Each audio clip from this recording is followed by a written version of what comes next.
Hello friends, welcome back to my channel. তো তোমরা সবাই কেমন আছো? আশা করি সবাই ভালোই আছো। আমরাও ভালোই আছি। তো ভাদ্র মাস পড়ে গেল, তালের সিজন পুরো এসে গেল। তো আমি বানিয়েছিলাম তালের পিঠা। তো খুব টেস্টি লাগে এটা খেতে। তোমরা কে কে বানাতে পারো এটা বলবে আমাকে কমেন্ট করে, আর কার কার ভালো লাগে এটা খেতে আমাকে কমেন্ট করে জানাবে। তো চলো শুরু করা যাক রেসিপিটা বানানো। তো প্রথমে দেখো আমি একটা তাল নিয়ে নিলাম, পাকা তাল ছিল এটা।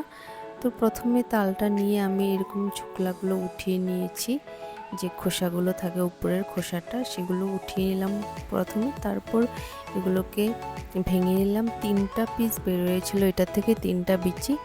তো বিচিগুলোকে আমি এরকম করে ঝাঁঝরা দিয়ে চেলে নিয়েছি। তো চালার পরে দেখো এতটুকুন যে তালের রস ওটা বেরোয়েছে। তো এটাকে এবার আমি কি করব, ছেঁকে নিব ভালো করে।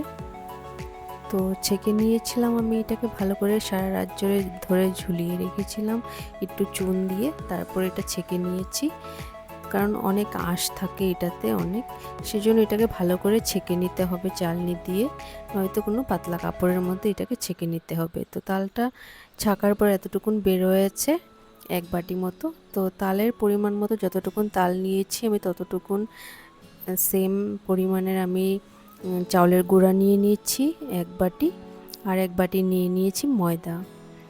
তো আর নিয়ে নেব 1 বাটি চিনি।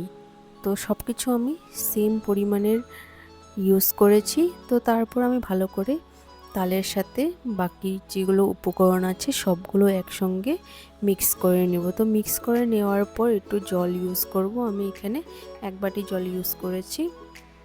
তো প্রথমে 1 বাটি ইউজ করলাম যেরকম, তারপরে যদি লাগে আরও একটু ইউজ করা যাবে। তো আমি থিকনেসটা দেখে তারপরে আরও বাকি জলটা ইউজ করব। তো প্রথমে 1 বাটি জল দিয়ে ভালো করে মেখে নিলাম। তো মাখানোর পর দেখো এরকম থিকনেস হয়ে গেছে।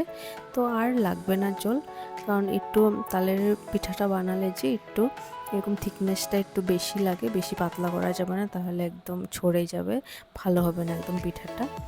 তো এরকম করে মেখে নেওয়ার পর এইবার আমি 2 ঘন্টার জন্য আমি এটাকে রেস্টে রেখে দেব। তো 2 ঘন্টা পর এটা দেখো খুলে নিলাম। এবার দেখো কি সুন্দর একটা থিকনেস এসে গেছে এটার মধ্যে, আর একটু বেশি ঘন হয়ে গেছে। তো সুন্দর হয়ে গেছে, এটা তার কিছু ইউজ করতে হবে না, এখন জল টল কিছু ইউজ করতে হবে না। তো আমি ব্যাটারটা সাইডে রেখে এদিকে কড়াই বসিয়ে দিলাম, কড়াইয়ের মধ্যে তেল দিয়ে দিয়েছি। তো এবার তেলটা গরম হতে দিলাম, আর গরম তেলের মধ্যে এবার যে ব্যাটারটা বানিয়েছিলাম সেগুলোকে এরকম ছোট ছোট বলের সাইজে আমি একে একে দিয়ে দিব। তো তোমরা যেরকম সাইজের পছন্দ করো সেরকম দিয়ে দিতে পারো, ইচ্ছা করলে এটা এর থেকে বড়ও বানাতে পারো।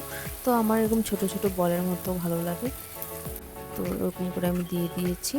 আর দেখো কি সুন্দর ফুলে উঠেছে। আর তারপর আমি এগুলোকে ভালো করে উল্টে নেব, আর 2 সাইডে যখন ভাজা হয়ে যাবে তখন এটাকে নামিয়ে নিতে হবে।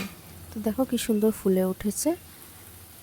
তোমরা, আমি যেরকম বললাম যে যতটুকুন তোমরা তাল ইউজ করবে সেই পরিমাণ মতো আটা বা ময়দা আর চালের গুঁড়া, তোমরা চাইলে এটাতে সুজিও ইউজ করতে পারো।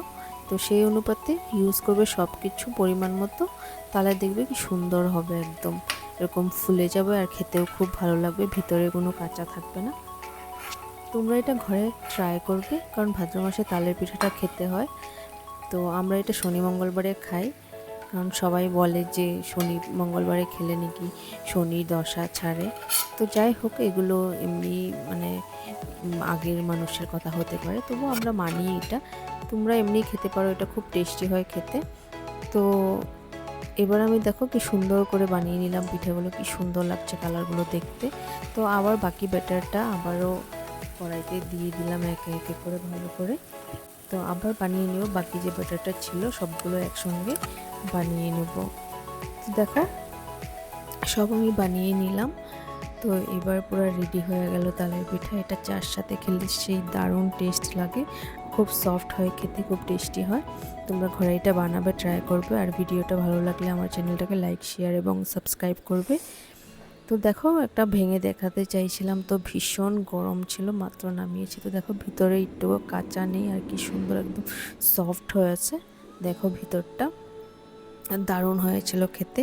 Thank you for watching. Bye bye, দেখা হচ্ছে অন্য আর একটা ভিডিওতে। সাথে থাকবে, তোমরা আমাকে সাপোর্ট করবে, এইভাবেই সবসময় আমার সাথে থেকো। বাই বাই, সুস্থ থাকবে, ভালো থাকবে।